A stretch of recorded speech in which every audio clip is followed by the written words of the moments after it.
Hello friends, ఈ video కనుక నచ్చితే మాత్రం ఖచ్చితంగా లైక్ చేయండి.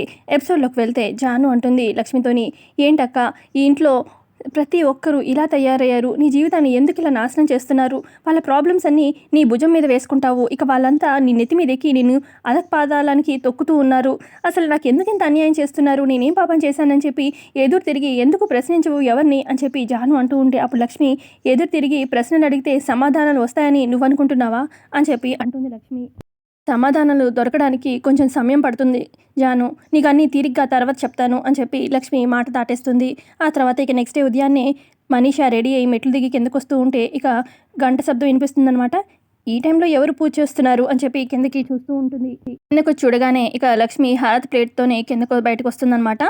ఏంటి నువ్వు ఇంకా ఈ ఇంటికి కోడలు అనుకుంటున్నావా, ఇంకా ఆ దేవుడికి భక్తితో పూజలు పునస్కారాలు చేస్తున్నావు, నీకు ఏ హక్కు ఉంది నీ ఇంట్లో పూజలు చేయడానికి అని చెప్పి మనీషా అంటూ ఉంటే, అప్పుడు లక్ష్మి హక్కు అధికారం పూజలు చేయడానికి ఏమీ అవసరం లేదు, దేవుడి మీద భక్తి ఉంటే సరిపోతుంది అని చెప్పి లక్ష్మి అంటూ ఉంటే, అప్పుడు మనీషా తెలివిగా మాట్లాడుతున్నాను అనుకుంటున్నావా ఏంటి అనగానే అప్పుడు లక్ష్మి లేదు, నువ్వు తెలివి తక్కువగా మాట్లాడద్దు అని చెప్పి అంటున్నాను అని చెప్పి అంటుంది. అప్పుడు మనీషా చూడు లక్ష్మి, నువ్వు ఇంకొక 10 రోజులు మాత్రమే ఇంట్లో ఉండేది, ఇప్పటికే ఈ ఇంట్లో వాళ్ళతోని నీకు సంబంధాలు తెగిపోయాయి కదా, ఏ అధికారంతోని పూజలు పునస్కారాలు చేస్తున్నావు అని చెప్పి మనీషా అంటూ ఉంటే, అప్పుడు లక్ష్మి ఆ మాటకు వస్తే మామయ్య గారు నాకు ఇంట్లో కూతురుగా ఉండే అధికారం హక్కు ఈ 10 రోజులు ఉన్నాయని చెప్పారు కదా అని లక్ష్మి చెప్తూ ఉండగా ఇక అరవింద, జయదేవ్, మిత్ర అందరూ వస్తారనమాట.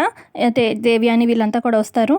ఇక లక్ష్మి అంటుంది, నేను ఈ ఇంట్లో ప్రజెంట్ ఒక కూతురుగా ఉంటున్నాను, కానీ నీకు ఏ అధికారం ఉందని ఇంట్లో ఉంటున్నావు చెప్పు, నీకు అసలు ఏ హక్కు ఉందని ఏ అధికారం ఉందని మాట్లాడుతున్నావు ఇంట్లో ఉంటున్నావు, ముందు అది చెప్పు అని చెప్పి లక్ష్మి అంటుంది.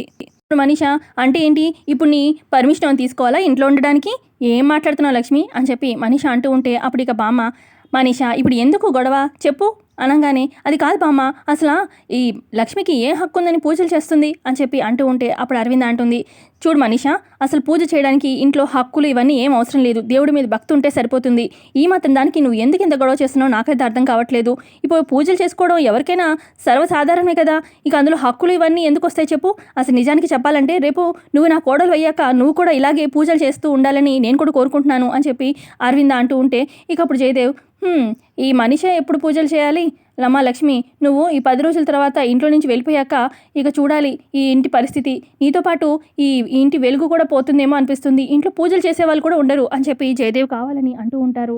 ఆ తర్వాత జయదేవ్ అంటారు, అమ్మా లక్ష్మి ఉన్నన్ని రోజులైనా కొంచెం పూజలు ఎక్కువ చేయమ్మా, కాస్త ఇక్కడ ఉన్న వాళ్ళందరికీ కాస్త మాకు కూడా పుణ్యం వస్తుంది, సరే కానీ హారతి అందరికి ఇవ్వు అని చెప్పి అన్నంతోని ఇక లక్ష్మి అక్కడున్న బామ్మ అరవింద జయదేవ్కి హారతి ఇస్తూ ఉంటుంది. అందరూ హారతి తీసుకుంటారు. ఇక మిత్రకి హారతి ఇవ్వబోతూ ఉంటే మిత్ర హారతి తీసుకున్న టైంకి ఇక కావాలని మనిష పక్కనే ఉండి మిత్ర చేపట్టుకుంటుందన్నమాట. ఇక లక్ష్మి సరే కావాలని మనిష ఇలా చేస్తుంది కదా అని చెప్పి లక్ష్మి తనే హారతి చేతికి ఇలాగ అద్దుదాము అని చెప్పి చేయబోతూ ఉంటే, అప్పుడు మనిష ఆగు నేను చేస్తాను అని చెప్పి ఇక మిత్రకి హారతి తనే ఇస్తుందనమాట. ఆ తర్వాత ఇక మనీష చూసుకోకుండా హారతి మీద అలా పెడుతూ ఉంటుంది చెయ్యి, ఇక చెయ్యి కాలిపోతుంది.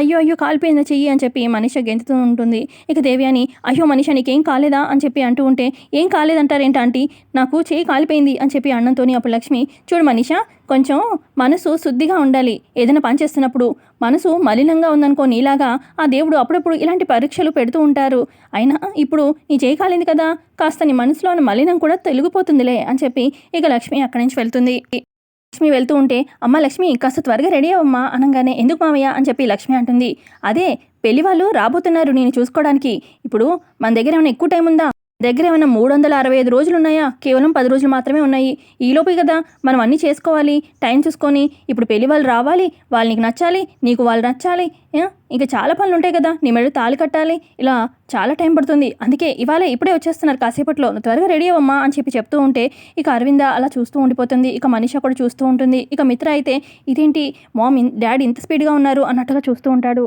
కానీ మావయ్య అని చెప్పి లక్ష్మి అంటూ ఉంటే, కానీ గీని అని ఇంత చెప్తావేంటి లక్ష్మి, ఇంత లిస్ట్ చెప్పాక కూడా టైం లేదు, త్వరగా వెళ్ళి రెడీ అవ్వు అని చెప్పి అనగానే, సరే మావయ్య అని చెప్పి లక్ష్మి వెళ్తుంది. ఇక మిత్ర కోపంతో అక్కడ ఉండలేక బయటికి వెళ్ళిపోతాడు. ఆ తర్వాత ఇక బామ్మ మనసులో అనుకుంటుంది, ఏంటి భగవంతుడా నీ లీలలు ఏంటి, నాకేం అర్థం కావట్లేదు, లక్ష్మి ఎప్పటికీ ఇంటికి కోడలుగా ఉంటుంది, మిత్ర లక్ష్మి కలకాలం కలిసి ఉంటారు అనుకుంటే ఇలా చేసేసావు, లక్ష్మికి అన్యాయం అయిపోయింది, ఇప్పుడేంటి లక్ష్మి వేరే వాళ్ళ ఇంటికి కోడలుగా వెళ్ళడం ఏంటి, ఏమీ అర్థం కావట్లేదు అని చెప్పి బామ్మ మనసులో బాధపడుతూ ఉంటుంది. ఆ తర్వాత జాను వివేక్ అలాగే సంజన ముగ్గురు మాట్లాడుకుంటూ ఉంటారు. ఇక సంజన అంటుంది, పెదనాన్న ఏదో కోపంలో వదినకి పెళ్లి చేస్తాను అని చెప్పి అన్నారు అనుకున్నాను. కానీ పెదనాన్న ఏ ఉద్దేశంతో ఇదంతా చేస్తున్నారో అర్థం కావట్లేదు. ఇంత స్పీడ్గా అసలు వదినకి వేరే పెళ్లి చేయడం ఏంటి నాకు అర్థం కావట్లేదు అని చెప్పి అంటూ ఉంటే ఇక వివేక్ కూడా అంటాడు, అసలు అన్నయ్య వదిన విడిపోతున్నారు అన్న ఇదితోనే చాలా బాధగా ఉంది. ఇప్పుడు కొత్త ట్విస్ట్ ఏంటో, అసలు పెదనాన్న ఏం ఆలోచిస్తున్నారో, ఎందుకు ఇలా చేస్తున్నారో అర్థం కావట్లేదు. ఇంకా వాళ్ళ మధ్యలో దూరం ఎందుకు పెంచాలనుకుంటున్నారు అని చెప్పి వివేక్ అంటూ ఉంటే ఇక జాను కూడా నాకైతే అర్థం కావట్లేదు. మావయ్య గారు ఇదంతా ఏదైనా ప్లాన్‌లో భాగంగా చేస్తున్నారా? లేదంటే బావగారి మీద కోపంతో ఇది చేస్తున్నారా? అర్థం కావట్లేదు అని చెప్పి అంటుంది. అంటుంది, పెదనాన్న గారంటే ఏదో ఆవేశంలో అన్నారేమో అనుకోవచ్చు. కానీ అక్కెందుకు ఒప్పుకుంటుంది? సరే అని చెప్పి ఎందుకు తల వంచింది? ఎందుకు ఎదురు తిరగడం లేదు? ఏమి అర్థం కావట్లేదు అని చెప్పి అంటూ ఉంటే ఇక సంజన అంటుంది, మనం ఇలాగే చూస్తూ ఊరుకున్నామంటే ఇక వదిన్ని వేరే అత్తారింటికి పంపించేస్తారు పెదనాన్న. మనం ఏదో ఒకటి చేయాలి అనంగానే అప్పుడు వివేక్, మనం ఏం చేస్తాం చెప్పు, పెదనాన్న నిర్ణయం తీసుకున్నాక అని చెప్పి అనంగానే అప్పుడు సంజన, అంటే నిర్ణయం తీసుకున్నారని చెప్పి మనం కూడా ఇంకా వాళ్ళకి హెల్ప్ చేద్దామా, దగ్గరుండి వదిన్ని వేరే ఇంటికి పంపిద్దామా అనంగానే అప్పుడు వివేక్, అది కాదు సంజన, అంటే మనం ఏం చేయగలని చెప్పు, మన చేతిలో ఏముంది అని చెప్పి అంటూ ఉంటాడు వివేక్. ఏం చేద్దాము అని చెప్పి ముగ్గురు ఆలోచిస్తూ ఉంటే ఇక సంజన అంటుంది, నా దగ్గర ఒక ఐడియా ఉంది. మనం పెదనాన్న డెసిషన్ అయితే మార్చలేం కదా, కానీ వచ్చిన పెళ్లి కొడుకుని ఇక వాళ్ళు వదినతో పెళ్ళి అనే దానికే వాళ్ళు 100 సార్లు ఆలోచించాలి, ముప్పు తిప్పలు పెట్టాలి. ఇక అప్పుడు ఖచ్చితంగా వాళ్ళే వెళ్ళిపోతారు కదా, ఆ రకంగా ఏదైనా ప్లాన్ చేద్దాము అంటే ఐడియా బాగానే ఉంది, సరే ఆ రకంగా ప్లాన్ చేద్దాము అని చెప్పి ఇక వివేక్, జాను, సంజన అనుకుంటారు.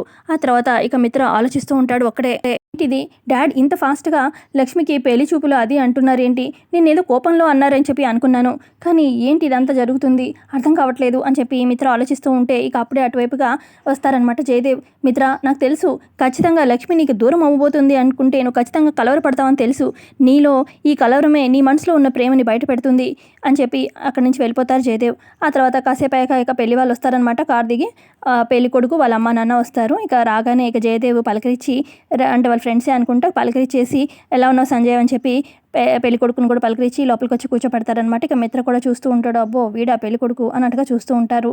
ఇక బామ్మ కూడా హాల్లోనే ఉంటుంది, అరవింద వస్తుంది.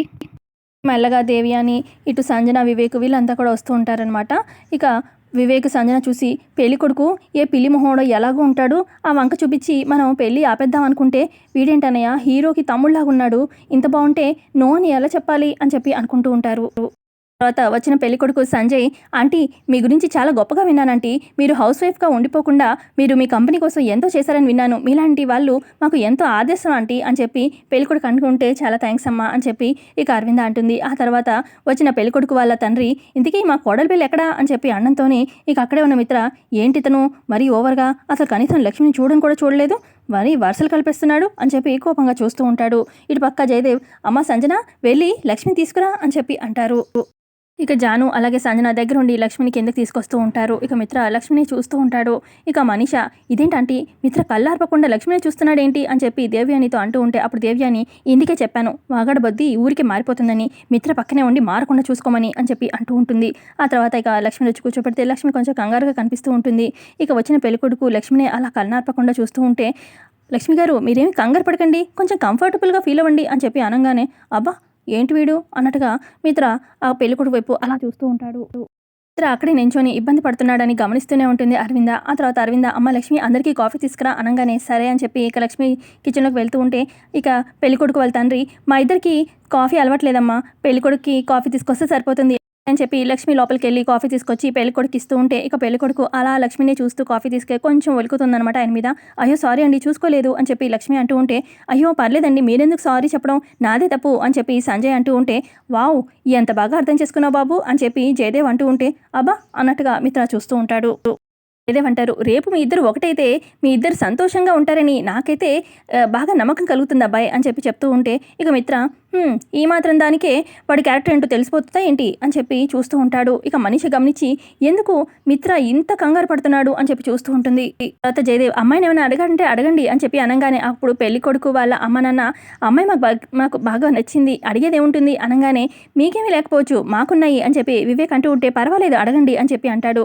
ఇక అప్పుడు వివేక్ సంజన అడుగుతారు, ఇంతకీ మీరు ఎక్కడ వర్క్ చేస్తున్నారు అని చెప్పి పెళ్లి కొడుకు సంజయ్ని అడుగుతూ ఉంటే, నేను ఎక్కడ వర్క్ చేయను, నా కిందే ఎంప్లాయీస్ ఉంటారు, సాఫ్ట్వేర్ కంపెనీ ఉంది, నా కంపెనీలో ఆల్మోస్ట్ 200 మెంబర్స్ దాకా వర్క్ చేస్తూ ఉంటారు అని చెప్పి అనగానే, ఓ ఓకే మీకు ఆల్కహాల్ అలవాటు ఉందా అని చెప్పి సంజన అంటూ ఉంటే, అంటే లేదని అబద్ధం ఎందుకు చెప్పాలి, ఎప్పుడైనా అలా తీసుకుంటాను.